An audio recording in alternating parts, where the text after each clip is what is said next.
día tan caluroso a este acto en el que el centro es la entrega de los premios, los diplomas a los alumnos que han ganado los diferentes concursos de traducción y de cultura clásica que celebramos en la sección de León de Estudios Clásicos, ¿no? Pero como viene siendo habitual y tradicional, pues comenzamos con una conferencia por parte en este caso, de un conocido profesor de León, don Maurilio Pérez González, que nos va a hablar de el latín y su metodología hace un siglo. Yo tengo que agradecer especialmente al profesor, a Maurilio, en primer lugar su ofrecimiento hace mucho tiempo a participar en este acto y además especialmente porque conoce de primera mano perfectamente toda la carrera docente, ¿no? Maurilio ha pasado muchos años dedicándose no solamente a la docencia desde los institutos, que se llamaban antes enseñanzas medias, sino que ha llegado a ser y es catedrático de universidad y además no solamente ha estado pendiente de la docencia, también como investigador su actividad es muy prolífica y muy prestigiosa, muy reconocido, abarca artículos, colaboraciones, ha puesto en marcha congresos, en fin, si cualquiera que entre en los repertorios bibliográficos pues se da cuenta de la labor, el trabajo incansable de Maurilio, además en la gestión de la universidad, desempeñando varios puestos importantes. Por tanto es una persona idónea para hacer esto que va a hacer y espero que nos ilustre sobre un tema candente, ¿no? Como es la enseñanza del latín y la metodología, porque todos los que nos dedicamos a la enseñanza de las lenguas clásicas sabemos que prácticamente cómo se tiene que hacer llegar esto a los alumnos y qué contenidos se deben hacer llegar forman parte de las diatribas y las disputas y las discusiones de todos los profesores cuando nos reunimos, ¿no? En este caso nadie mejor que Maurilio para darnos una prueba de cómo esto ha ido cambiando, de cómo se hacía antes y es un gran conocedor. Así que nada más, cedo la palabra al doctor Maurilio Pérez González. Muchas gracias.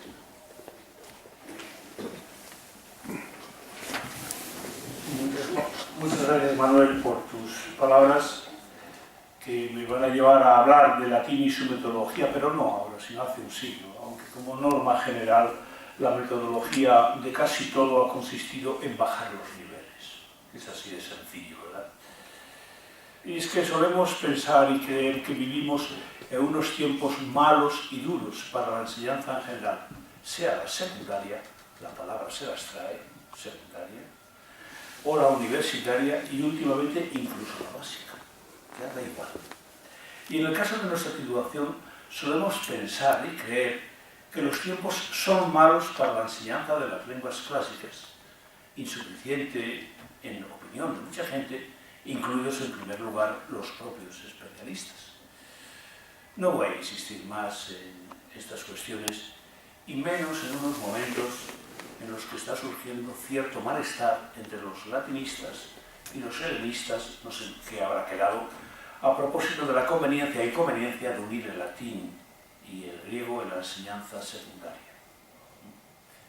Y repito, no voy a insistir más, porque tales opiniones negativas sobre la enseñanza o sobre la situación de las lenguas clásicas en la enseñanza suelen ser cíclicas.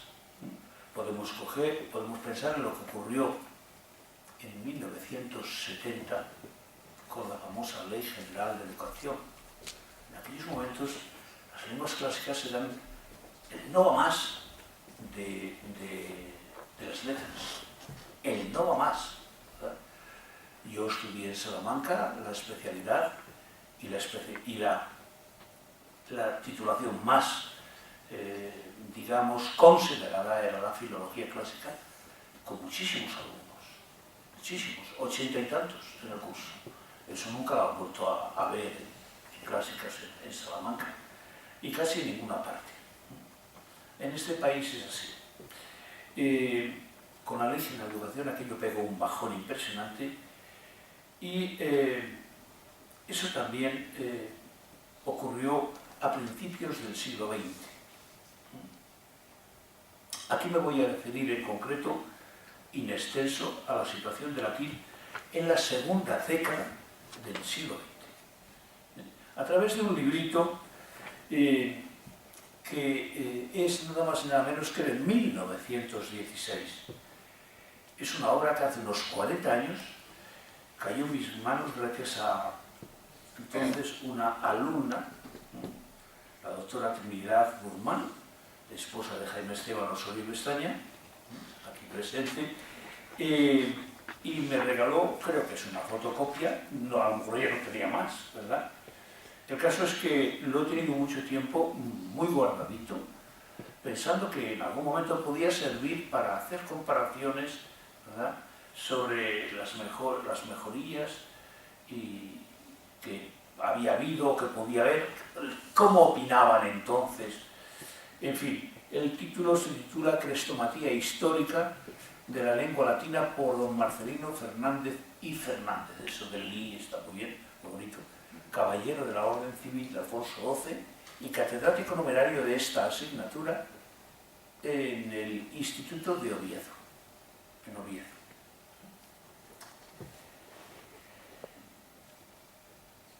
Dicho esto, ya podemos empezar a hablar del libro, y empezando por el prólogo. En el prólogo, Marcelino Fernández empieza diciendo, y cito textualmente: es costumbre general y vieja en los institutos y seminarios, ya empezamos, y seminarios, adoptar para el estudio práctico de latín un tomito de traducción en el cual, después de unos trocitos de historia sagrada, según el texto de Lomont, se colocan obras de la historia de Roma escritas por Eutropio, unas cartas de Cicerón, algunas biografías por Nepote, y en algunos algo de Salustio, de Tito Livio y de Tácito, puntos suspensivos. Y añade Marcelino Fernández. Este sistema se hizo tan rutinario que los citados tomitos no difieren unos de otros sustancialmente. A continuación, el autor expone que la práctica de muchos años de enseñanza le hizo ver las dificultades de tal sistema, por lo que le llevó al ensayo de otro completamente distinto. Nada de historia sagrada según Lomont, y después de la historia de Roma de Eutropio y tal, Tito Livio, Tácito, Nepote, no. Otro completamente distinto, con el cual confiesa que él ha obtenido excelentes resultados. Consecuencia, Marcelino Fernández decidió publicar el libro que aquí comentamos, de nuevo palabras entre comillas, en el cual el niño no experimenta ese cambio brusco al pasar del castellano al latín y tropezar con el hiperbatón y la lisis, que son como los dos polos sobre los que gira la lengua latina, y que existiendo en menor grado en el castellano, apenas si se notan en el alumno. Pues no, se puede decir mal, pero tan mal no, porque el concepto de hiperbatón en latín y español son opuestos. La casa de Pedro no es hiperbatón, de Pedro la casa sí, en español. Y el latín, Petri Domus, no es hiperbatón, no es, bien digo, hiperbatón. Y Petrus Domus sí, por lo tanto es lo opuesto. Pero bueno, eso también se debe a otras razones que se pueden explicar. Y la lisis todavía es más complicada. Aquí hay lisis del verbo, no. La lisis tiene un significado. Y si no, comparen en el propio español el mejor alcalde del rey. Comparen esa frase con el mejor alcalde es el rey. Y verán que no significa lo mismo, en absoluto. Luego la lisis tiene un significado. Que se va sabrando, esa es otra cuestión. Pero es así, ¿no? Así que existen en menor grado en castellano, no, pero existen contrarios prácticamente. Eso es lo primero que habría que aclarar, cosa que da la impresión de que Marcelino Fernández no tenía muy clara. En aquellos momentos, cierto es que el latín se estudiaba a partir del español. Era así como, pensemos en la primera gramática del español, de Lebrija, ¿verdad?, donde considera palabras y poner los casos. casa, de la casa, para la casa, con la casa. Así lo hace Pidal, o esto Pidal, Nebrija, y es una gramática de español. Y por todo ello, el autor dice que su método comienza por el latín romanceado. A ver si me lo explica. Y todavía dice, entre comillas, por ese latín deformado, qué fuerte, latín deformado, que originó el castellano y con el cual guarda tal analogía que los niños lo traducen sin dificultad. Ahí pues se le daría a esos niños a la facultad para enseñar aquí el latín, que cuesta un trabajo enorme. Aquí hay latín medieval, ¿verdad? Y sinceramente es un problema. Que originó, dice, por ese latín deformado y con el cual guarda tal analogía que los niños lo traducen sin dificultad, aprendiendo de paso y casi sin apercibirse el fundamento y contenido de su lengua nativa. Bueno, eso sí es posible con poquitos retoques. Y a continuación aclara que él sigue un orden cronológico inverso. Él, Marcelino Fernández, sigue un orden cronológico inverso. Él arranca de textos del siglo XIII y retrocede hasta llegar al latín de los Santos Padres, latín del que dice un poco corrompido. Aquí todo está corrompido, deformado, es una cosa muy especial. Claro, cuando uno lee este prólogo, uno empieza a sospechar, ¿y qué latín sería este señor? Y es verdad, es un problema.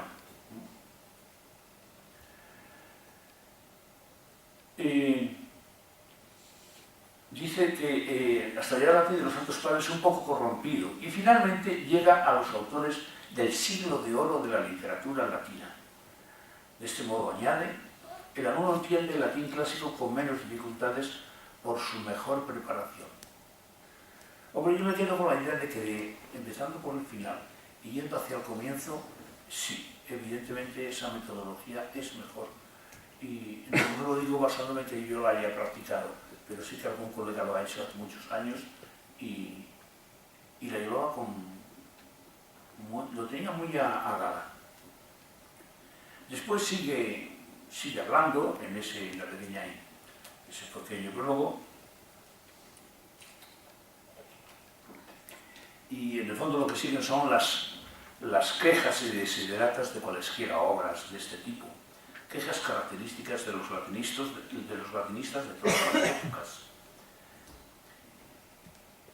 excepto de los que hablan de la situación, que yo nunca lo he oído hablar mal, de latín y de bachiller de los 7 años, el anterior a bachiller elemental, superior, preuniversitario, vamos, era el bachiller que yo hice, pero hubo antes un bachiller de 7 años, y a esos nunca les oí hablar en tal caso, hablar no bien porque era enseñado a lo mejor mal, pero no de que hubiese poco latín, ¿verdad? Recojo las quejas de Marcelino Fernández para que vean que no nos quejamos ahora.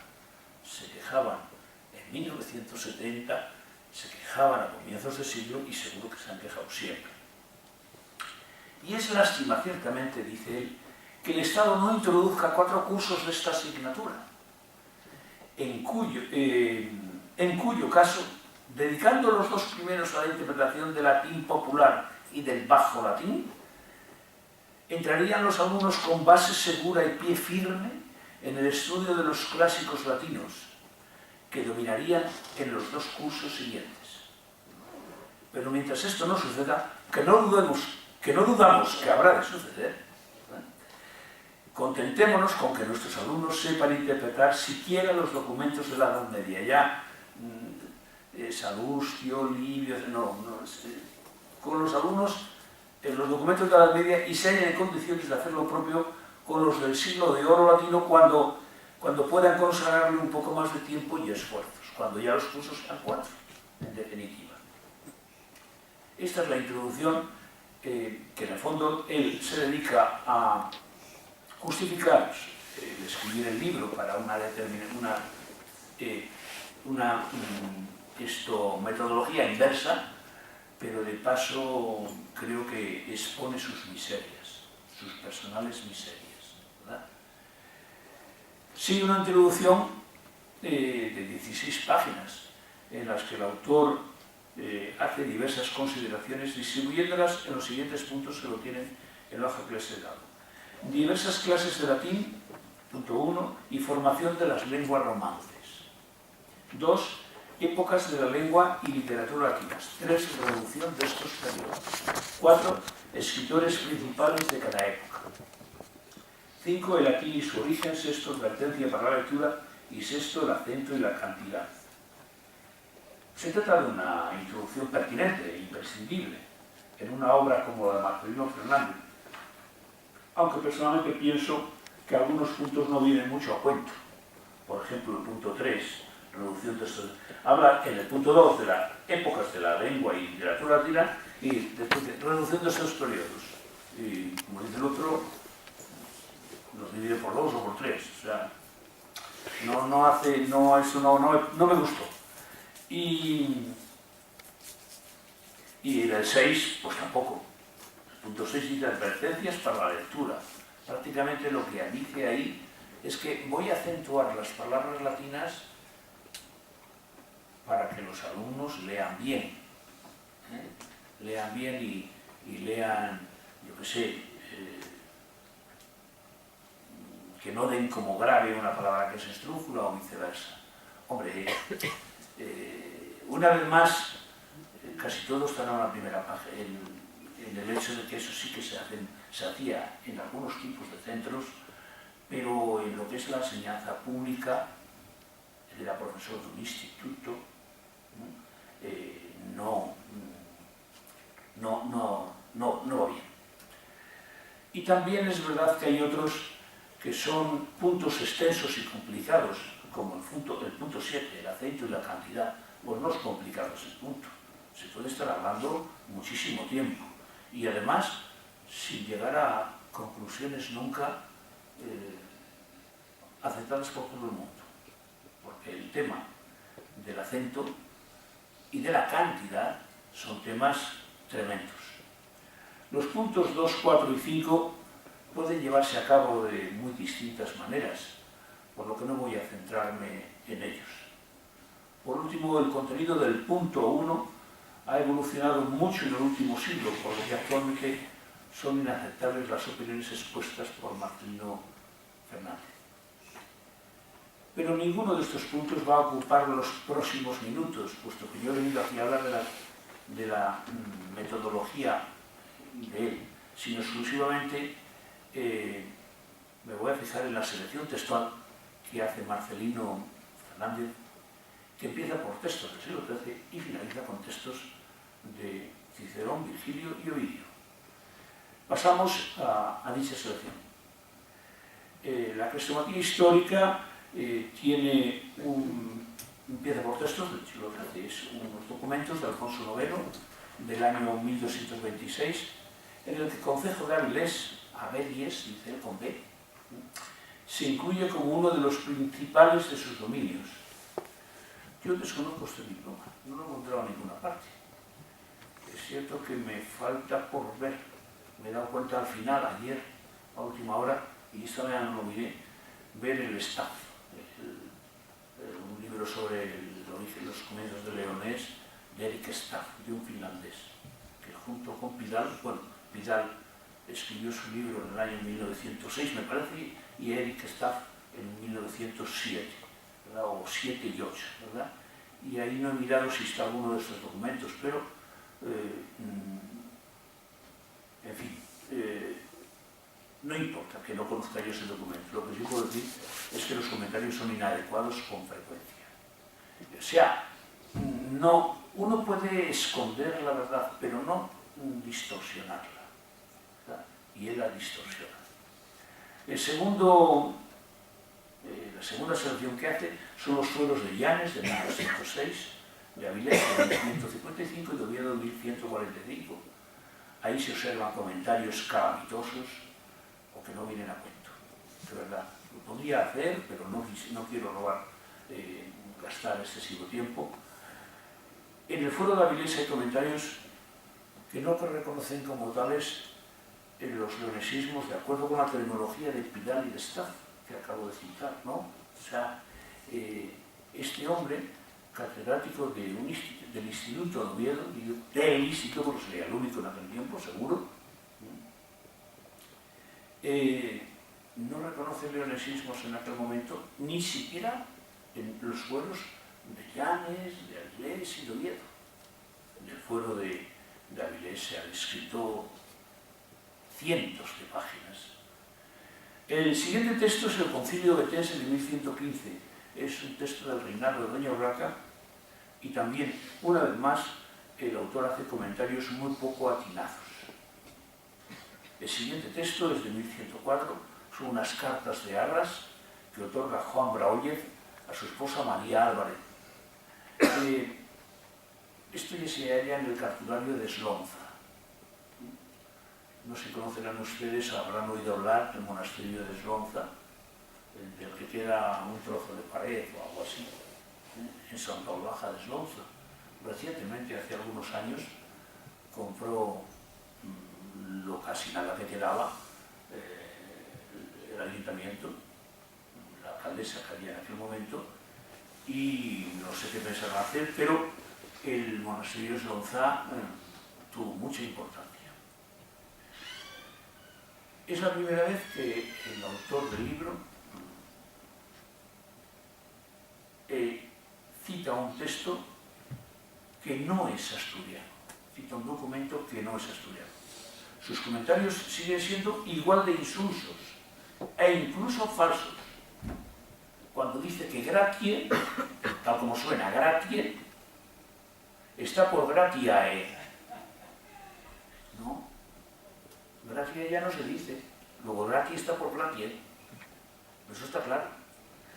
Creavit, con U latina creavit, está por creavit, ¿no? No había un V minúscula en latín. Sue está por suae, y cosas así, o sea, tan básicas y tan claramente indefendibles. A veces incluso son inadecuadas sus opiniones en su propio lenguaje. Hay un ejemplo muy claro que dice que edificavit, con U, edificavit, está por edificavit, con V, pero no es verdad. En tal caso debería haber dicho él en su lenguaje por aedificavit, aedificavit, bien dijo, ae. En fin, en el futuro me abstendré de referirme a los comentarios, excepto en casos excepcionales, y me limitaré a recoger la crestomatía, porque sí que es interesante. Ya no dice más, ya no recoge más documentos del siglo XII. A continuación recoge una donación de una heredad en el año 1081, que también está en el cartulario de Eslonza. Es muy interesante decir, aquí también tengo que hacer algo distinto, que no lo había hecho hasta este documento y me quedé así, no entiendo nada casi por qué lo hace así, pero él hace una interpretación latina del documento. O sea, él coge el documento medieval y lo pasa a latín clásico, como si lo hubiera escrito Virgilio, o Ovidio, o Nepote, o cualquier autor de la época. O sea, coge el texto de 1081 y lo traslada totalmente. Bueno, totalmente no. Si hiciera el cambio de orden de palabras, claro que ahí también se le plantearían problemas de los que en aquel momento además no había ni noticias.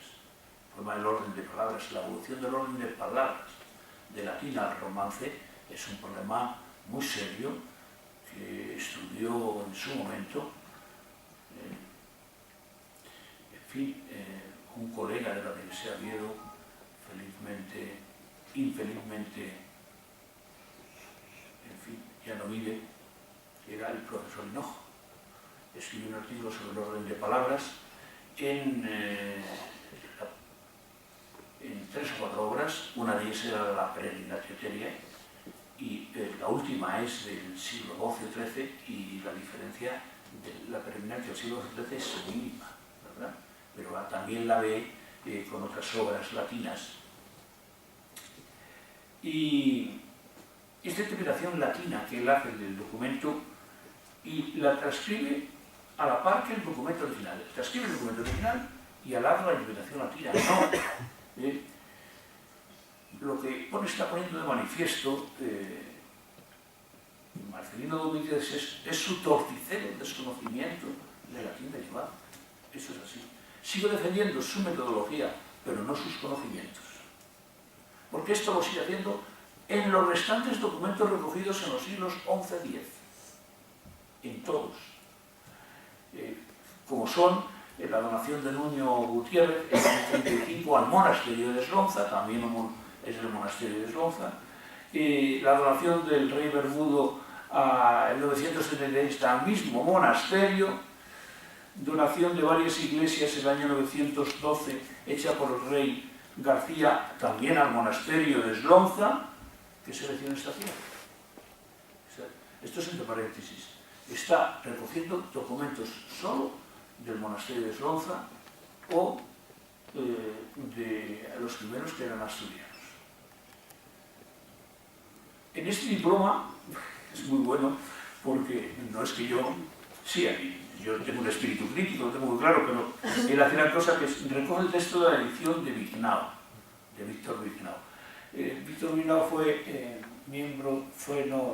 director del Archivo Histórico Nacional y allí estaba cuando publicó en 1885 la documentación de Eslonza. En fin, y dice, casi al comienzo, la línea 2, dice así, en la transcripción de Víctor Vignau, dice, nos adelines, ¿cómo suena? Adelines, famuli vestri garcia trinques et Madonna reina. Adelines es una palabra fantasma. Palabra fantasma es un concepto que el primero que lo citó fueron Díaz, pero no lo trabajó en serio Díaz y Díaz, pero sí lo trabajó muy en serio. Los catalanes lo trabajaron más en serio, sobre todo el maestro de todos ellos, ¿verdad? Al que le encargó trabajar en el tipo de latín, Bassols, sobre todo, y por el que han hecho mucho, Joan Bastardas y Parera, ¿verdad? Y adelines es una palabra fantasma, es decir, inexistente. Es un error, ¿no? Pudiera ser del copista del texto, pero ahí tiene que darse cuenta el transcritor. Hay una cosa que se llama edición crítica y a eso no nos ganan los latinistas como máximo y generalmente así los griegos, los de griego, los demás nada, ya no tienen mucha idea de lo que es editar un texto, una edición crítica del texto. Y es una palabra fantasma en lugar de azclines, es decir, lo que hay es que leyó una E, yo tengo un texto de 1865, adelines, y es az, no E, sino azclines, ¿verdad? Latín clásico es azclines, con dos Cs, K, la pronunciación, que es propenso, adicto, dependiente, deudor. Nuestro autor dice que no ha encontrado esta palabra. Claro que no. ¿Cómo la va a encontrar? ¿Verdad? En ningún otro documento de la época, ni anterior ni posterior, claro. Y por lo que confiesa que sin más la suprime en la interpretación. Vale. Coja usted otro documento, hombre, deje este. Coja usted otro documento. Para finalizar esta selección documental, es obligado decirlo, que hace un poco de pasada, pero acá hay que decirlo muy claro. Las ediciones son muy pobres, son documentos asturianos, a veces incluso no me constan, a no ser que estén en el staff, en la obra de Eris Staff. Sus textos solo son asturianos o del monasterio de Eslonza. Y hasta aquí, desde luego, cuando uno va leyendo la selección textual, uno queda decepcionado. no por la metodología, sino por la selección. Fines del siglo IX es un capítulo que él pone aparte, y aquí sí que él tiene buenos textos. Aquí tenemos, hombre, eso se ha publicado en 1985, ¿verdad?, en la Universidad de Oviedo. Lo publicó el profesor, el que entonces era catedrático en Oviedo, las de clase, ¿no?, en Oviedo, Moralejo. Bueno, Moralejo hizo la traducción. La edición del texto, no, la edición del texto es de quién es.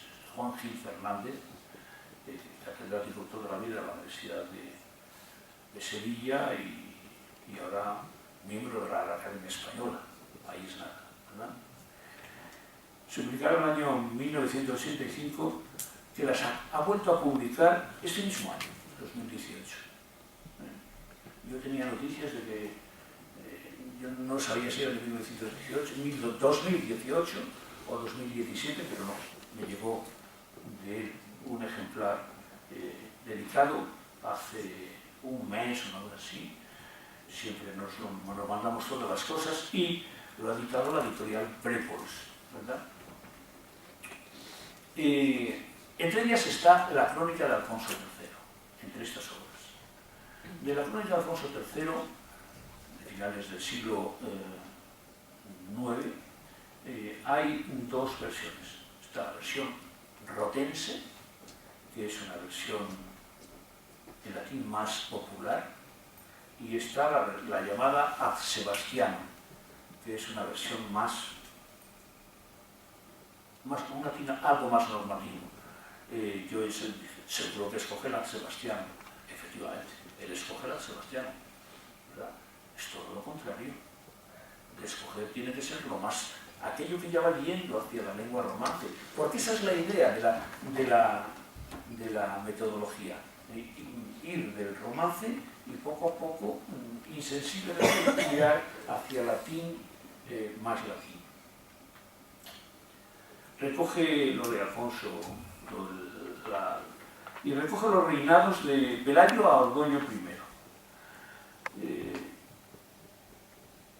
Hubiera sido mucho más apropiado para los fines de su crestomatía escoger, repito, la versión de Potense, pero no, lo hace de otra manera.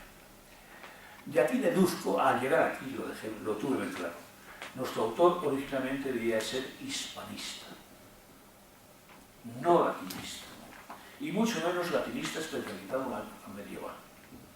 En esta época, en estos años, 1915 o 1925, por lo menos hasta 35 por ahí, se habla del latín propio de esos momentos, un latín bárbaro. Esto lo dice García Bellido. No significa que García Bellido sea un desconocedor de las cosas. Él que anduvo tanto la España de entonces para sacar obras de arte sobre todo, ¿verdad? Pero el hecho es que se tiene esa opinión que después ya cambiaron los investigadores de los años 40, 50, 60 de toda Europa.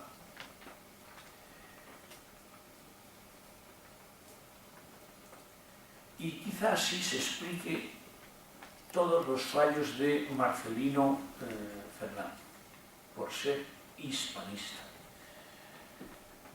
En la segunda parte de la crestomatía, a la que le voy a dedicar por muchos tiempos, se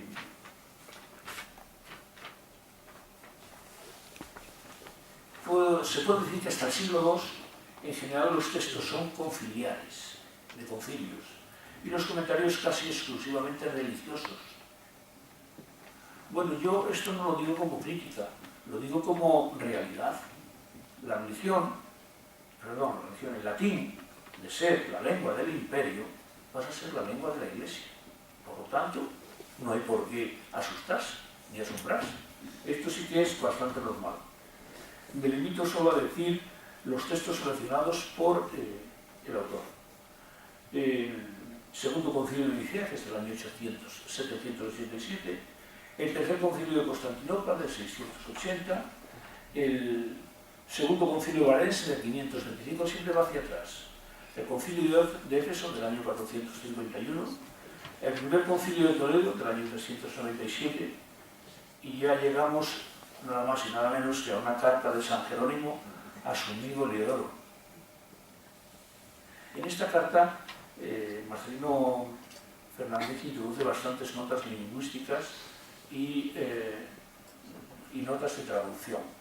De notas de traducción no creo que supiera en ese momento prácticamente nada, porque la traducción pasa a ser una ciencia bastante después. Y también se puede ver aquí de la segunda mitad del siglo IV la historia de Roma de Eutropio. Ya de los siglos II, I a.C. están las cartas de Plinio el Joven, las noches áticas de Alogelio, un autor que sabemos que nació, no tengo muy claro ni cuándo nació y menos cuándo murió, y las fábulas de Pedro, que fue un liberto de Augusto, como sabéis. Y ya llega lo que él llama el siglo de oro, ¿verdad?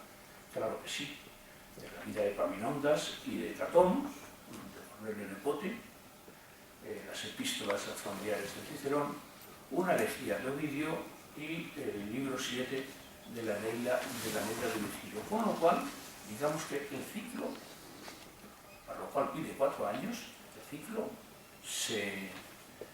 pero no es tan sencillo como piensa, es bastante más complicado y habría que hacerlo muy, muy en serio, y en estos tiempos yo no sé si es posible hacerlo. Pero sí que es verdad que se puede empezar por el siglo XIII y acabar dominando los textos de Virgilio. Ya, quizá Horacio ya no quede dentro de estos parámetros, pero Virgilio sí. Quisiera hacer unos comentarios finales a todo lo que he dicho. La metodología propuesta por Marcelino Fernández debía de ser atractiva y novedosa a comienzos del siglo XX. Claro que sí, tenía que ser muy atractiva. Pero me da la impresión de que de entrada contiene muchos defectos básicos, además de los generales de la época. Es un defecto general de la época, pensar que el latín es una porquería, que el latín malo, peor. No, en cada época hay lo que hay y no se puede. Uno de los mayores defectos uno de los mayores problemas al hablar del latín medieval es que los humanistas, algunos humanistas, y no muchos además, y además lo hacen con respecto a un momento determinado, hablan del latín bárbaro de la Edad Media, no, del siglo XIII-XIV. Ellos no hablan, es el siglo de oro de los textos, y digo textos, no digo en qué lengua, en Francia es el XII. Y obras que vienen, que tienen su precedente, no solo en el mundo latino, sino que a lo mejor vienen de Grecia perfectamente, ¿verdad? Y llegan al siglo XIV o XV impolutas, o el XVI, ¿verdad? De una cosa de ese tipo hablé yo cuando hice la cátedra en Burgos. Me dediqué a estudiar la guerra de Troya, desde Troya, pero eso pasado muy por encima, hasta llegar. Hay una obra en el siglo XIV-XV, multitud de libros, y también en verso, el Román de Troya, francés, es lo mismo, y eso no es mal francés, eso es otro francés anterior. Contiene muchos defectos básicos, como digo, pero no me importan los defectos básicos. Bueno, los defectos básicos importan mucho, los generales importan menos, ¿verdad? Cuando alguien dice que es un latín bárbaro, bueno, es la opinión de la época. En las primeras décadas del siglo XX eran defectos generales referirse al latín de los siglos IX-X como latín bárbaro. Dice hace un momento que eso ya lo hacía García Bellido, y es verdad. Él lo dice refiriéndose a las inscripciones zamoranas, de la provincia de Zamora, y las trata eso de bárbaras. A hablar de latín romanceado como latín deformado, opinar del latín de los santos padres como un poco corrompido, pero vamos, si escribieron en un latín excelente en ese momento, que no tiene nada que ver con el momento de Virgilio o del siglo I antes o después de Cristo, ¿no? Son siglos después. Otras lindezas parecidas. Nuestro autor pone de manifiesto, Marcelino Fernández pone de manifiesto unos elementos básicos característicos de quienes no son latinistas más que de soslayo, aplicando al latín las reglas propias del romance. Ese es el gran defecto de Marcelino Domínguez. Así lo pone de manifiesto, ya lo decía antes, en el concepto de Hipérbato. Para él, si él ve Domus Petri, mira, esto está bien, esto casi es... No, eso está mal el latín clásico. Bien, lo que hay después es una evolución que tarda siglos en imponerse, eso sí, tarda siglos. La evolución de la lengua no es cosa de un siglo, no es una cosa muy lengua. Él ve un hiperbatón en Petri Domus. No, sabemos bien, los latinistas, que el hiperbatón está en Domus Petri, al revés, cuando el sustantivo va delante del complemento del nombre. Su concepto de lisis, igual. Su manía en pasar los originales al latín clásico, eso no tiene nombre. Hace las interpretaciones latinas. Es un método sugerente y merece ser aplicado, pero no para poner el latín al servicio de otras materias, sino para observar mejor su evolución en la lengua hablada, que eso es otra cuestión distinta. Decía hace un rato que esta metodología diversa a partir del siglo III Marcial hasta Virgilio se ha seguido mucho tiempo después, pero con unos supuestos muchísimo más correctos. Yo estoy recordando ahora de cuando yo era agregado del Instituto de Leopoldo Cano de Valladolid, un método muy similar creado y aplicado por Antonio Alberte González. En aquel momento era catedrático del Instituto de Tordesillas y ahí nos conocimos en un viaje juntos con los alumnos a Mérida. Y oí hablar con mucho entusiasmo de dicho método en ese viaje. Y después pasó a titular de universidad, después a catedrático también, una carrera muy similar. Y lo que ocurre es que los supuestos de Antonio Alberte no tenían trampa. Solo estaban pensados para enseñar el latín mejor con la ayuda de la lengua española, no para beneficio de la lengua española.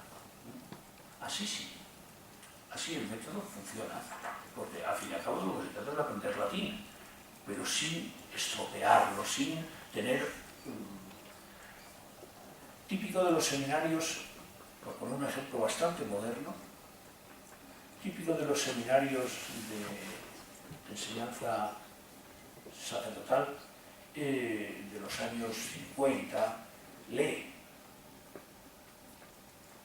ordena, traduce. Llamarle, ordena a un texto latino, ya está ordenado. En definitiva, el método y con esto ya acabo, el método de Marcelino Fernández es bueno, puede y debe defenderse el método, pero sin aplicarle conceptos propios y característicos de los siglos XVI y XVII, cuando se observa o se piensa que el latín medieval, etc., eran peores. Cuando lo que hacen los humanistas es querer entroncar el siglo XVI con el mundo clásico, con el latín clásico. No, los siglos del medio no han pasado en vano. Nada más, lo que ya tenéis.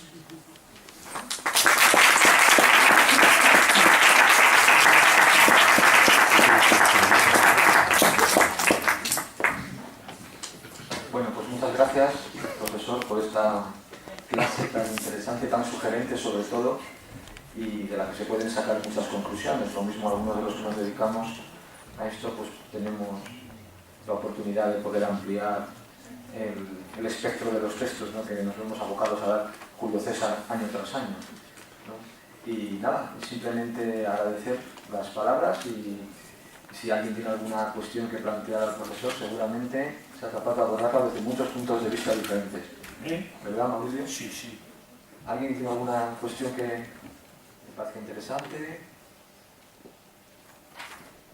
Pues entonces, nada, damos por concluida esta primera parte del acto y pasamos a...